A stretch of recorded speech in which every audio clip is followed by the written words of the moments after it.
Hi, I'm Charla from Freezer Meals 101.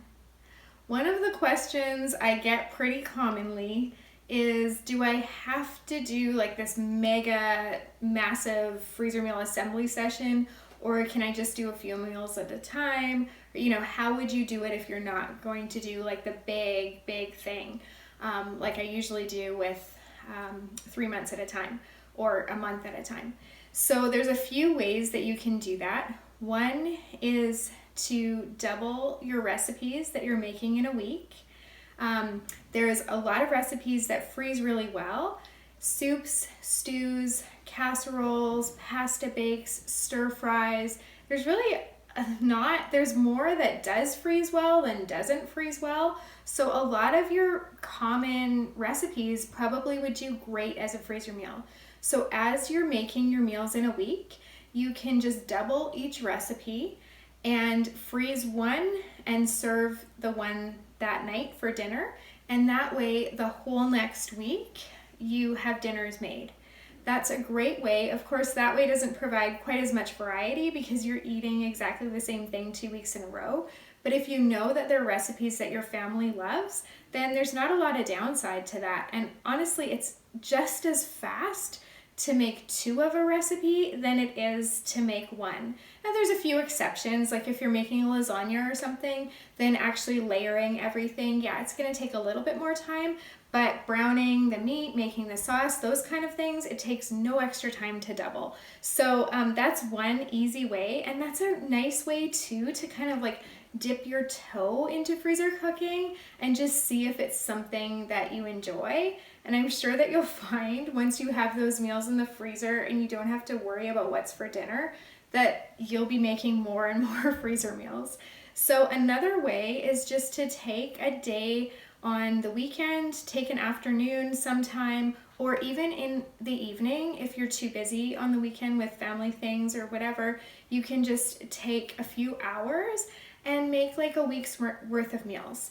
And so that's what I'm going to show you today. So the first meal that we're going to make is sausage zucchini soup. And I did prep the things for this last night, but all told, like the prep for every meal that we're gonna make today was maybe half an hour. I didn't have that much prep to do to get ready for this. So if you add that half an hour onto the hour or so that we're gonna do today, or probably less honestly, but I wanna set your expectations low for the amount of time that it'll take you, because when you're getting started, it takes more time. You get faster and faster as you go. Of course, practice makes progress and all of that. So when you first start, it might take you a full hour to make this week's worth of meals, and it might take you half an hour to an hour to do your prep, either the day before, the night before, or just before you get started.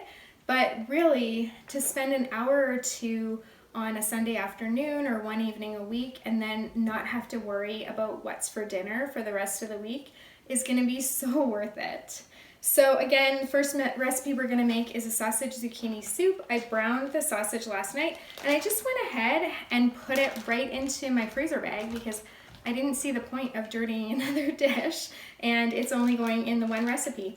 What I did though was I actually browned double the sausage that I needed, and I put half of it into a medium freezer bag and put that into my freezer, and that can go towards making, when we do pizzas, homemade pizzas, we can put that on the homemade pizzas, or sometimes the kids like to throw some sausage into hash browns when they're making breakfast in the mornings. So it's nice to just have that extra sausage already browned and in the freezer ready to go. So normally when we do freezer meals, we do printed labels, but I'm just trying to show you how you can do like the bare minimum for this and make it using things that you have already at home. So just a permanent marker, I'm going to write the name of the recipe, and you would write the date that you did it so that you can track how long it's been in your freezer, and you'll also write the cooking instructions. So you're gonna open your bag, and In this case, we've already got the sausage in here, so we can go ahead and use that. And then again, I chose recipes that had similar ingredients in them just so that the prep would go faster, and that's a really good way to save time. We've got our brown sausage in here. I used hot Italian sausage because our family likes things spicy. You can use whatever kind you want. You can use a mild or even a sweet. And they have sausage that's like seasoned with basil. You can use that if you want. Then we're going to add our white kidney beans. So I went ahead and opened this jar of white kidney beans and drained it and rinsed it.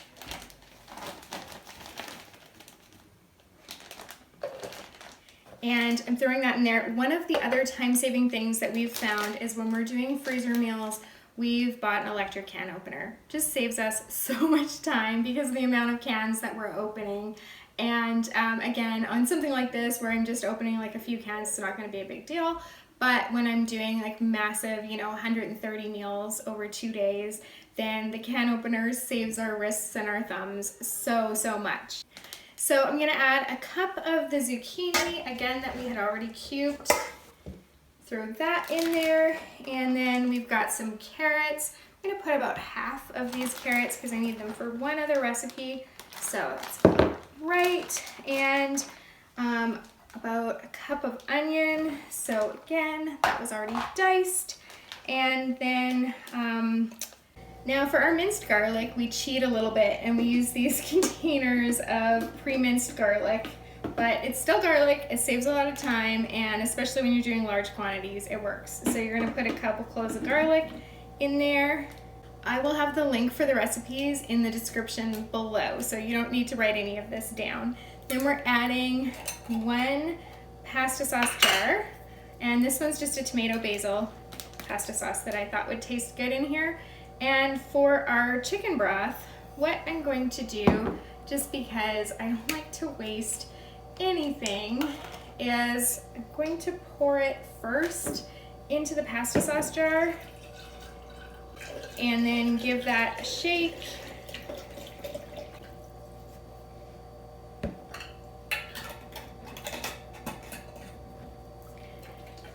That way I'm getting all of the pasta sauce possible into this recipe and not wasting anything. It also has the added benefit of cleaning out my jar so that it's pretty much ready to go into the recycle. So we've got that. We're just gonna finish adding our chicken broth there. And then we're going to get the air out of this bag and seal it. And I've already gone ahead and measured out 1 cup of these pasta shells. So I'm gonna staple this to the outside of the bag. That way, when we go to cook this, this is ready to go in because that'll go in towards the end of cooking.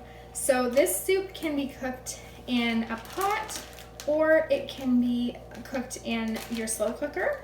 And then towards the end of cooking, you add in those noodles. It's a really hearty soup, very flavorful, especially if you use that spicy Italian sausage. So we've got our soup there. We're going to staple this on.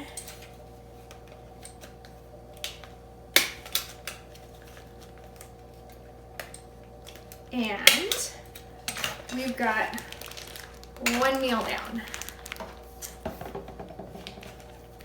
For our next meal, we're going to do a baked Italian chicken. This can be cooked either in the oven or in the slow cooker. And I've gone ahead and gotten the gross bits off the chicken thighs. I like to use thighs for some of my recipes because I just find that they're a little bit more tender. So I've got 9 chicken thighs in here. You can use 8 to 10-ish or even really like 6 to 12 depending on the size of your family. Then I'm going to add some Italian seasoning. So it's 1 teaspoon. I'm just going to kind of eyeball that. These don't have to be exact. And some sliced mushrooms. So it calls for 3/4 cup. I'm just going to grab a handful again, or a couple handfuls. It doesn't have to be exact measurements for these. And then we're doing a cup of zucchini. We had gone ahead and cut those up ahead of time. When you're doing recipes that have similar ingredients, it's a lot faster, and that's how I plan a lot of these. So then our onion, which is again already diced, and now let me have a look at the recipe here. Oh my goodness, this is so easy. This is almost done. So now we just need a jar of pasta sauce. For the other one, I'd used a tomato basil pasta sauce. For this one, I chose a red wine and herb because I thought that sounded like it would go really well with this baked Italian chicken with the Italian seasoning in there. So you can make a choice about what you want, what kind of pasta sauce. Any will work, just your traditional red pasta sauce. And when you go to serve this, you can serve it over noodles with some Parmesan if you want it to be more of like that Italian noodle type dish, or you can serve it with rice and vegetables on the side, or a side salad, or whatever you want. But that is all that's in this recipe. So we're going to seal it and then squish it together, and then I'm gonna open it and get more of the air out and seal it again, just because again, air is the enemy when you're doing freezer cooking, and you want to get as much out as possible to avoid that ever dreaded freezer burn. Okay, so that one is completely done.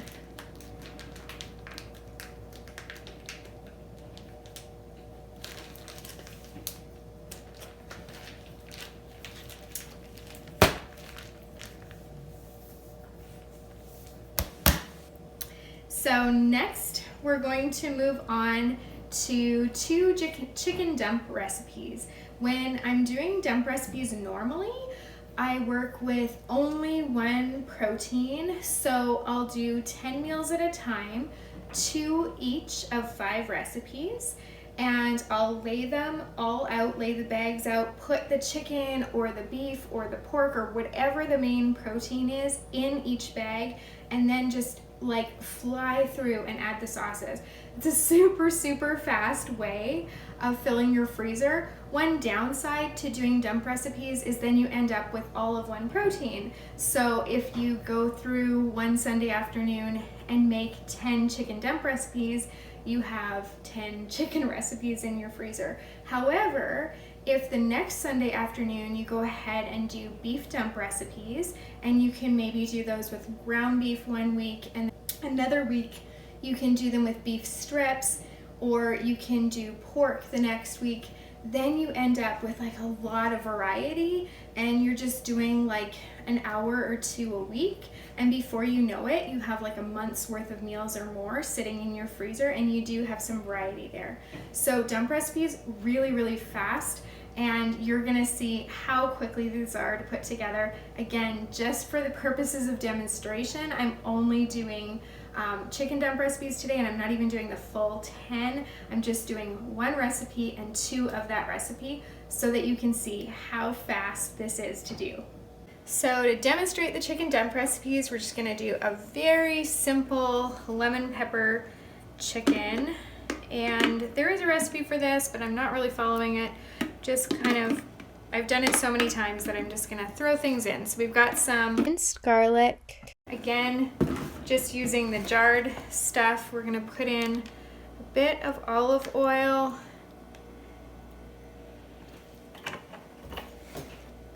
some lemon juice,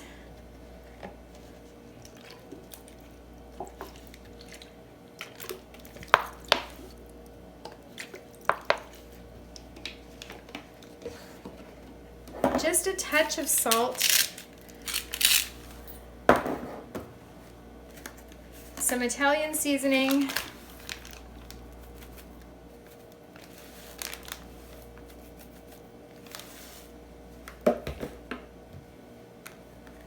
and some lemon pepper.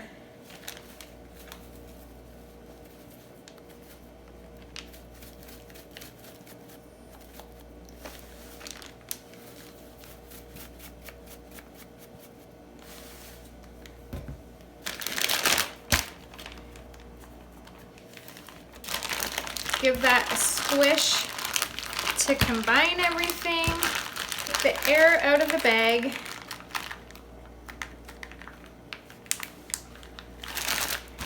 And that's how fast it is to do 2 meals when you're doing dump recipes. Now, one thing is with this particular menu, we've got a lot of chicken. We've got these 2 chicken recipes, which are identical, so not a lot of variety there. Although you could shred one and use that in wraps and do the other one as an actual chicken with your side. But again, not a lot of variety. And then we've got our other chicken meal, and then 2, the sausage meal and the stir fry that are not chicken. So this is not the menu with the most variety, but I just wanted to show you how quickly you could put something together in just an evening or a weekend afternoon so that you would have meals to last you a week and not have to worry about supper that week. The last recipe we're going to make today is a stir fry bag. These are super simple to make, but what I love most about them is that they fry up in a matter of minutes. So if you come home, you've had a really busy day, and you need supper fast, you just get your rice going, get your stir fry bag in the skillet, and like supper is done. So really, really easy. I'm gonna make a veggie stir fry bag today, but you can do this with shrimp, with beef strips, or chicken strips.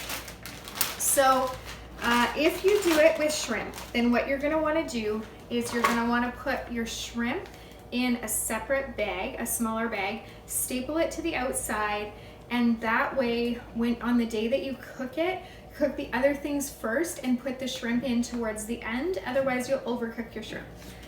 So again, we're just doing veggie today. So I had, when I was doing prep of the other things, I just basically prepped some other ingredients knowing that it would make a really easy stir fry.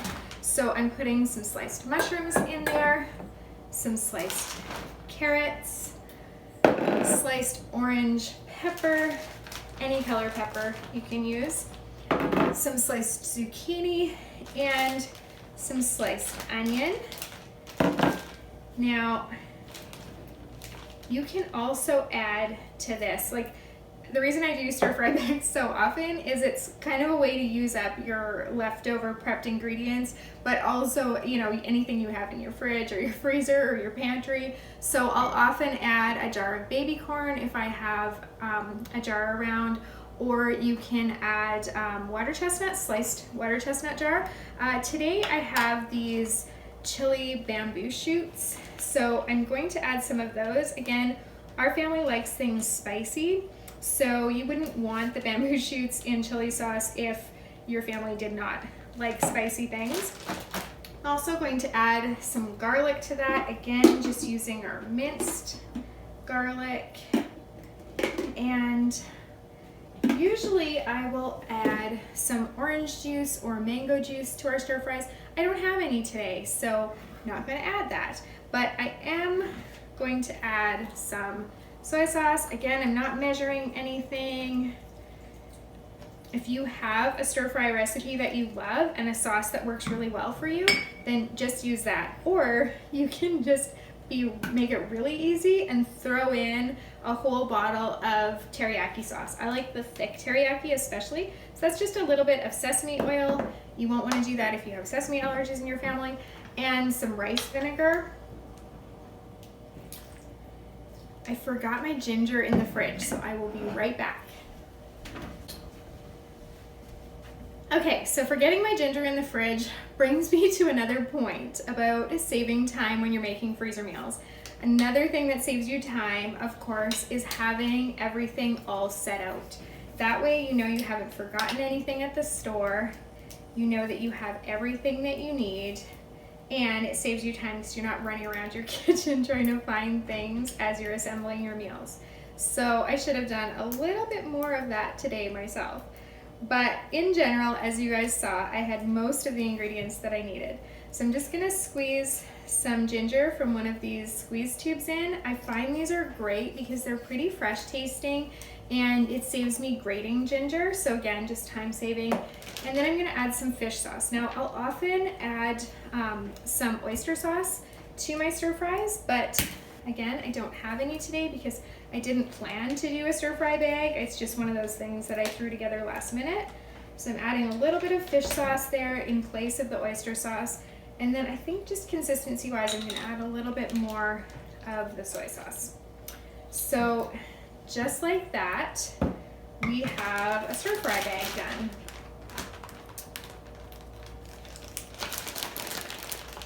Again, you're gonna wanna remove all that extra air.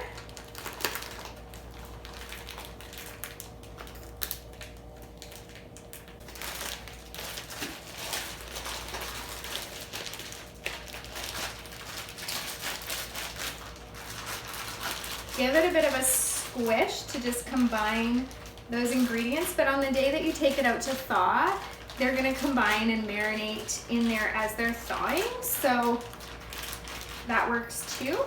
But you can see how nice and colorful that is, and you know when things are colorful that they're healthier for you. So this is just a great, great meal.